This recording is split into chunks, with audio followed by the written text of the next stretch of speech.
The number 2 fear people have is what? Speaking in public. Number 2 is death. Dying. What is number 1? Speaking in public. That's crazy.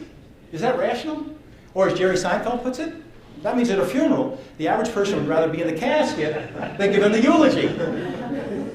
They'd rather be in the casket than give him the eulogy. That's crazy. We were at a political event, and this old-timer came up. There were really some good speeches there. And he's running for town board. He came up, and he's, his tie's down here, and his shirt's out like this, and his jacket's up here. He's got the Donald Trump comb over like you can't believe. He gets up there, and people are snickering, and I'll never forget what he said. He says, I don't look like much, and I'm definitely not the smartest guy in the room, but I see Sally back there when her house burned down 3 years ago. I was the chairman of the committee to help her get back on her feet. And I see Joe over there in the corner, and I said, remember we used to watch those Little League games, the kids would scrape up their knees like you can't believe. It was terrible. We said, we got to fix this field. We begged, borrowed, and stole from every hardware store. We showed up at 10 o'clock on Saturday morning with our rakes, and we worked our tails off, man. It was hard, but I'll tell you, I will never forget the look on those kids' faces when that Little League field opened, and they never scraped their knees anymore. That's the kind of town board member I want to be. I think you got every vote in the room. How many here would like me to bomb today? Raise a hand. Nobody? You're kidding. Why is it that you don't want me to bomb? Because we want to learn something. It's in your interest. It's in your interest for me to do well, because what you get out of it, and that's value. Why else? Secondhand embarrassment. Huh? Secondhand embarrassment. You feel uncomfortable if I'm going down the tubes. Because you have empathy. Why do you have empathy? Because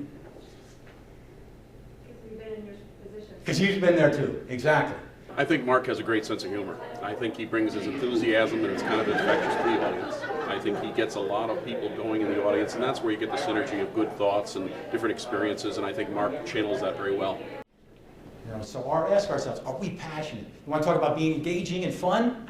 That begins at being passionate about what you've got to say. Believing that you can deliver value in a way that's going to help people.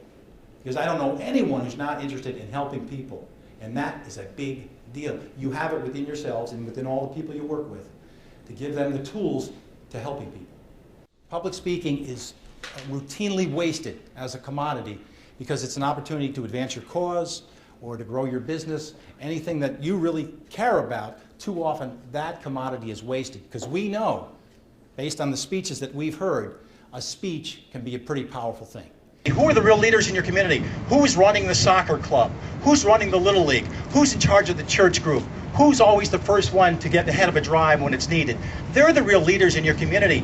Identify who they are and approach them and say, won't you consider running for political office? Because a lot of times these people never even consider that. They're the kinds of people we want to elect to office because that's where change is going to come from. We're going to be dealing with mandates and all the other things that go with special interest money from now to doomsday. Unless we think, who are the leaders of our community, go to them, approach them, and say, look, I will support you. I will give you money. I will knock on doors to help you because you're the kind of person we need in office to bring change. And you know what? You may be that person. There may be people in this audience right now. Think about running for office. Begin on the local level. Pass a hat, raise money, talk about the things you care most about. If you're passionate and you're focused on the things that matter most to people, you can make a difference. Don't believe for a minute one person can't make a difference. What if George Washington had thought that way?